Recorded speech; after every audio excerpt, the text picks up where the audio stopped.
Money Control. I'm Karunya Rao, and if you're wondering why I am dressed up in such a festive attire, is because I'm feeling it really in the air. In front of me is this very extravagant, very indulgent and delicious looking traditional Malayali sadya, and next to me is that Talasheri girl, Marina Balakrishnan, who is here to talk to us about a traditional Onam Sadhya, what it makes of, and what are the different elements and what goes into each of them while setting it on this lovely banana leaf.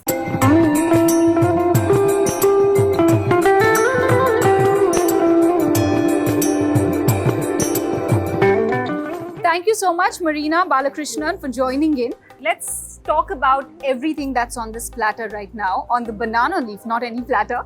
But what are each and every elements that are present here? Are these dishes variable, or is it a set menu that typically a Malayali household would make on Onam or around the time? So an Onam Sadhya could be anywhere from a 16 to 60 dishes. Wow.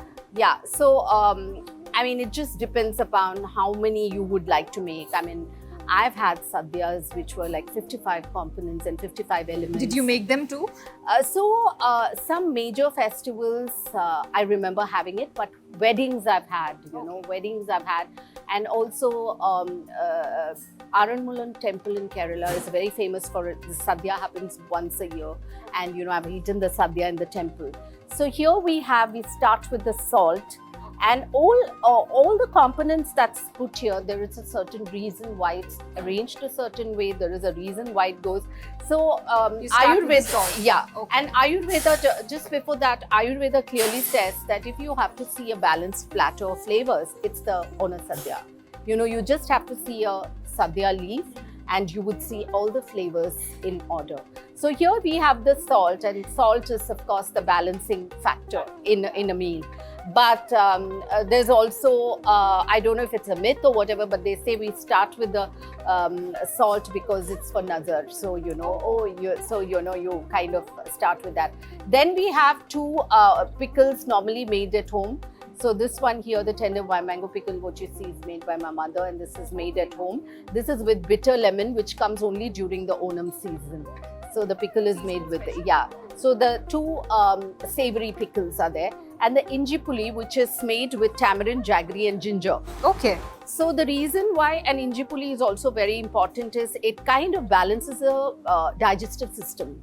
So with so many varied flavors and kind of taste that's there, inji puli is there to kind of take care of the digestion. So when you actually mix a rice and dal and eat, I remember my grandmother used to dip her finger into the inji puli and she would lick that. That's only to aid your digestion. So you can indulge as much as you want. So the inji puli is meant, it's got a great flavor with the profile of the tamarind and the jaggery and the ginger and the green chilies.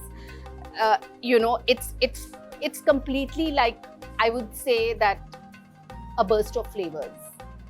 But it also has a medical property where it aids your digestion. Then we have the crunch elements here, which is the raw banana chips and the jaggery. So both are made with raw banana, but one is actually coated with jaggery and ginger powder. Does it have a name? It's called Sharkara Varati, okay. And this is called Kaya Vartada. Kaya means raw banana, and it's Kaya Vartada. So these are the two crunch elements. So now we come to the more the main course part of it. Now this is Olen. I always say that Olen is a very less talked about dish in a sadhya leaf, but it's one of my favorites in a sadhya. It sits very quietly in the topmost section of the banana leaf, and it's got just coconut milk and green chili and a little bit of coconut oil. There's no seasoning in it. So it's a very simple dish, but it's amazing with the flavors. So Olen is there.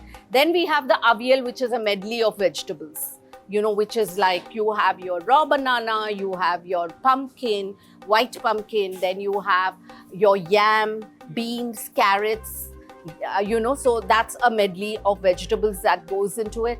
Then we have things like the karlan. Now the karlan is a yogurt-based dish, again made with a raw banana. Now, kalan in Kerala is made in two different ways. There is one katti kalan, which is like really thick in texture, and the kalan back home is always made in a stone pot.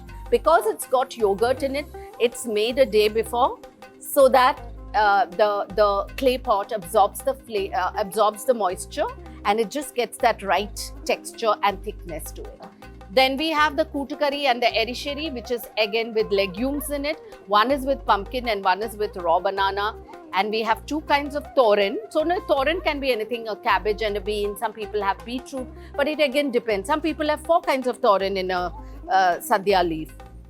Then we have yogurt-based dishes. So the main yogurt-based dishes in a sadya would be the Pachadis. Now the Velerika Pachadi, which is the orange cucumber Pachadi, is made with mustard seeds in it. So it has a very beautiful flavor to it with the mustard seeds. Then the mustard seed, and there's a very simple seasoning. The Vendaka Khichdi, Vendaka in Malayalam means the bhindi. The Vendaka Khichdi is just the yogurt sauce with crispy bhindi on top. Yeah, and then we have the beetroot and the pineapple pulisheri. Now during the mango season, which comes during April, and that's the time we have Vishu. At that time we have Mambara pulisheri, which is mango pulisheri. So, and then we come to the main component of the rice with the dal. You put a little bit ghee, and people ask me, is there a way to eat the sadhya? I mean, you can eat a Keralite meal. It's not a course meal of how, like, in an Andhra meal you will mix the chutney powders and the ghee and eat. So we don't have a specific standard, but normally people eat the ghee and paripu, the dal first, and then mix it with the sambar and eat. Then it's not any rice, it's red rice. It's red rice, and this particular rice is sourced from the local farmers in Palakkad. And I prefer using the red rice to the meals because it just adds that robustness to the earthy curries. Yeah. What is this banana doing here? So the banana, so there are different ways people eat banana. There is a payasam. Some people like to mix the banana, payasam and the papadam and eat as a course. Some people eat the banana as the final ending to a meal. And it's also said to kind of help with the digestion, finally eating the banana. So the payasams are also varied. Here I have a... and they're both rice payasams. Yeah, one is Ada Pradaman. Ada is made out of rice again. But this particular Ara Pradaman is made with coconut milk and jaggery in it. Now this is the Pal Payasam. The Pal Payasam is made with a red broken matta rice.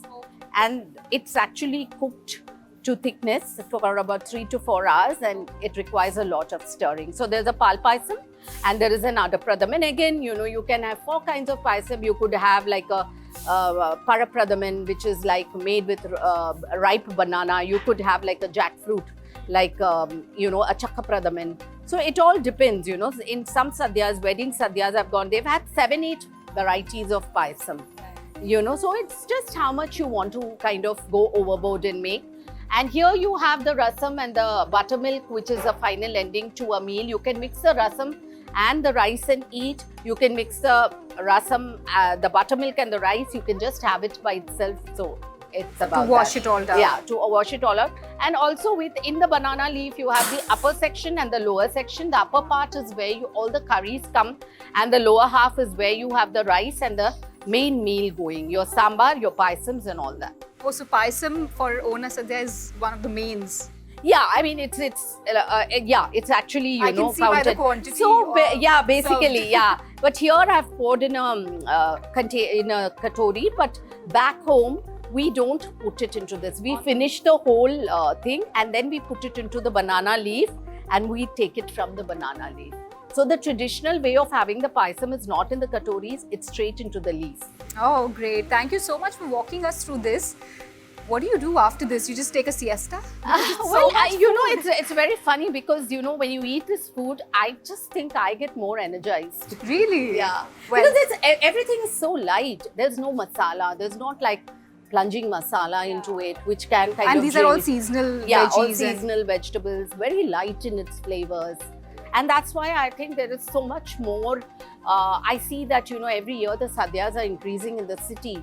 So I really think that people are also going in for a lot of these very light meal experiences. You know, I've not had a sadhya ever, and I can't wait to dive right in and find out for myself if I feel energized or sleepy after this. But thank you so much, Marina, for joining in again and walking us through each and every component which you've put together so meticulously, and it looks lovely. So I must congratulate you on that. Well, it looks very appetizing and extremely inviting. So I can't wait to find out for myself whether I feel energized or sleepy after having this very, very elaborate Onam Sadhya. It's time for me to leave you guys and dive right into this thali. Thank you so much for watching.